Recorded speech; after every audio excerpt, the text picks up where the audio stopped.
Muy buenas tardes, hijos del brother. Muy buenas tardes, amigos y hermanos que escuchan el programa El Hombre y la Biblia. Buenas tardes, que Dios les bendiga más, hermanos y amigos que escuchan el programa El Hombre y la Biblia. Es un programa de Dios para bendecir tu familia, bendecir tu casa y todo tu entorno. Hermanos y amigos que escuchan el programa El Hombre y la Biblia.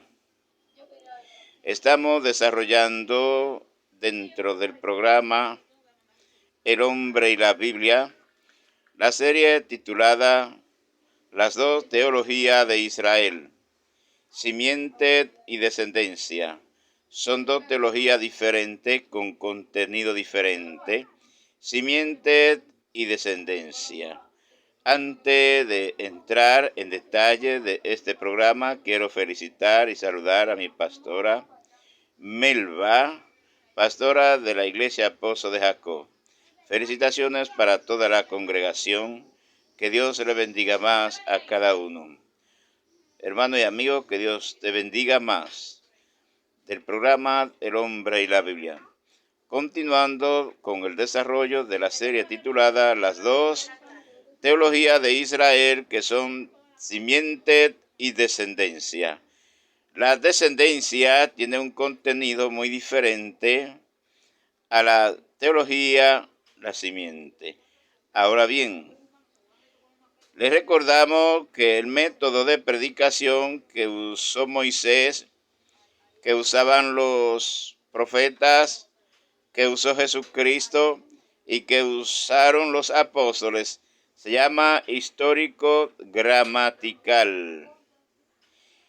Dentro de lo que es historia, les recordamos que la historia tiene 7 pasos diferentes.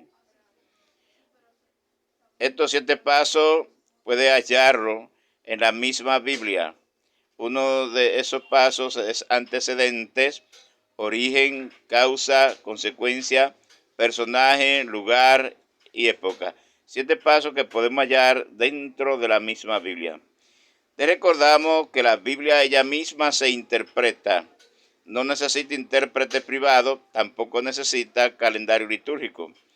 Lo que tú no entiendes en un texto, la misma Biblia te lo explicará más adelante. Solo tienes que leerla con paciencia, con mucha paciencia, y así va a comprender la Biblia entera cuando vaya conociendo el método de predicación que usaban los apóstoles, Jesucristo, los profetas y Moisés. Dentro de este método de predicación que se llama histórico gramatical, hoy estaremos hablando del primer paso que se llama antecedentes. Antecedente podrás verlo cuando Moisés comienza a hablar en el libro de Génesis que le antecedía a la creación.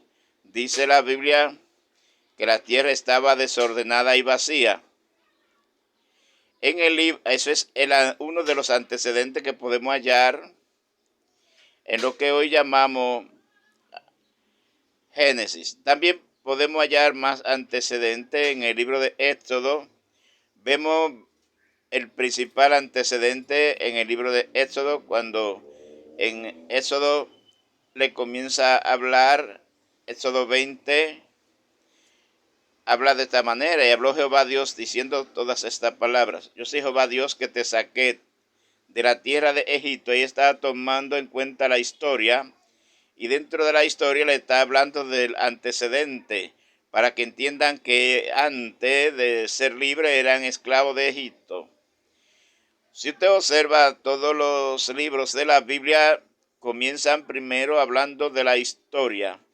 Y dentro de la historia, el primer tema que tocan es los antecedentes. Siempre observe que todo libro de la Biblia inicia con los antecedentes. ¿Qué le antecedía a la liberación del pueblo de Israel? La esclavitud. Y por eso Jehová Dios le dice que lo sacó de tierra de esclavitud, casa de servidumbre. Y luego comienza a expresarle los 10 mandamientos. Pues los 10 mandamientos no es todo lo que Dios prohíbe, como hemos dicho anteriormente. Dios prohíbe muchas cosas más. Aparte de los 10 mandamientos, Dios prohíbe también la homosexualidad. La homosexualidad es despreciada por Dios. A Dios no le gusta. Entonces esto no está en los 10 mandamientos, sino que usted lo podrá observar más adelante.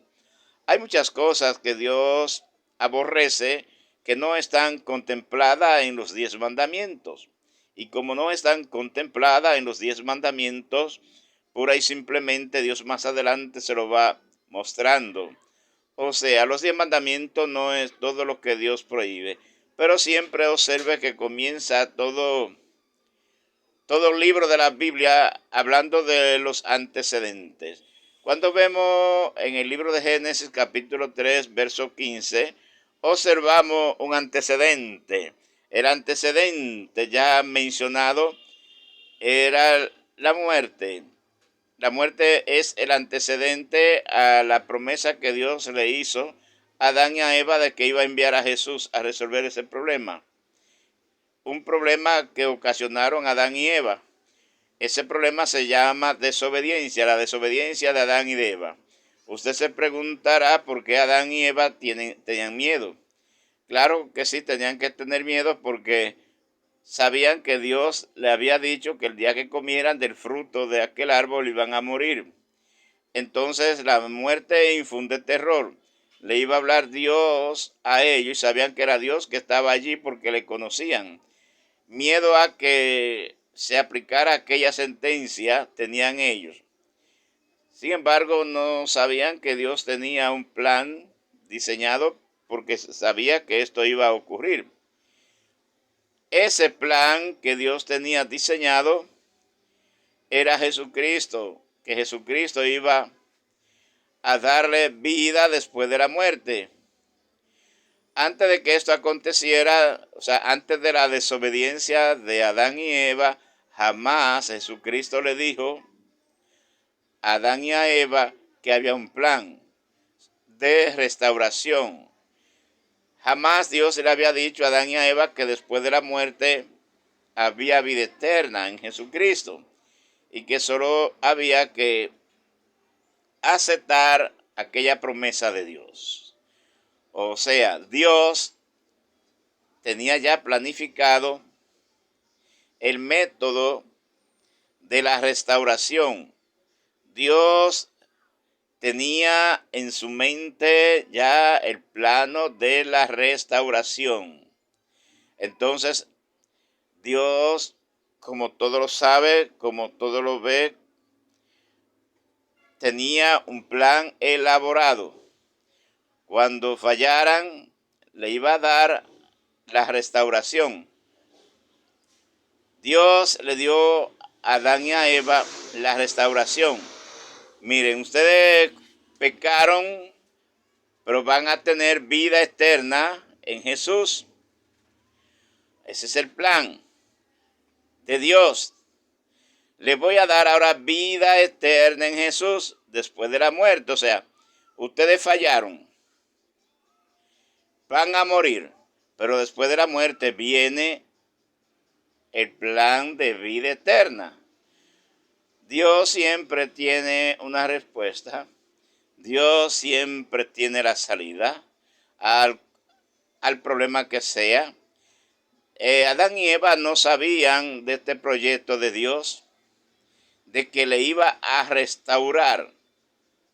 Tenían vida, la perdieron con la muerte, pero había un plan para recuperar la vida que se había perdido. Por eso Jesús vino detrás de las cosas que se habían perdido. ¿Qué fue lo que se perdió? Se perdió la vida. Adán y Eva perdieron su vida. Pero entonces había un plan y ellos tenían que saberlo antes de morir. El plan que Dios tenía para la restauración de la vida que perdieron Adán y Eva por desobediencia a Jesús. Por eso Dios se le dice, pondré enemistad entre tu simiente, Génesis capítulo 3, verso 15, entre tu simiente y la simiente de la mujer. ella te va a pisar la cabeza y tú le vas a herir en el calcañar. O sea, te voy a destruir, Satanás, tus obras. A eso vino Jesús, a desbaratar las obras del diablo. Varias obras del diablo, o sea, todas las obras del diablo, quien las desbarata es Jesús. Y por eso en el nombre de Jesús es que debemos de orar. Por eso en el nombre de Jesús es que debemos de hacer todas las cosas que hacemos. Porque Él fue quien vino a desbaratar todas las obras del diablo. No hay una obra del diablo que Jesús no pueda desbaratar.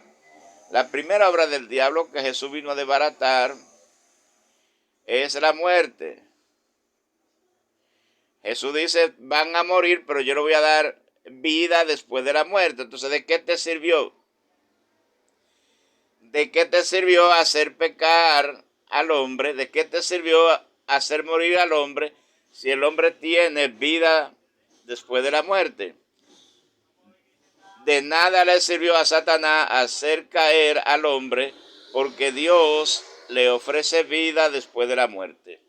Ahora, bien, el hombre tiene que aceptar que tiene vida después de la muerte en Jesús. La ley no te puede dar vida después de la muerte. El dinero no te puede dar vida después de la muerte. La fama no te puede dar vida después de la muerte. Tu capacidad intelectual no te puede dar vida después de la muerte. El único que te puede dar vida después de la muerte es Jesús. El único que te ofrece vida después de la muerte es Jesús. Y por eso aquella gente sacrificaban animales expresando que aceptaban esa promesa de Jesús. Por eso es que hay que verificar la Biblia, leerla al paso, no leerla con un calendario litúrgico porque te puede esto hacer perder, sino leerla al paso para que ella misma te explique lo que no entiende en otro sitio. Solo debe de respetar las reglas gramaticales, como te hablamos al principio, antecedentes.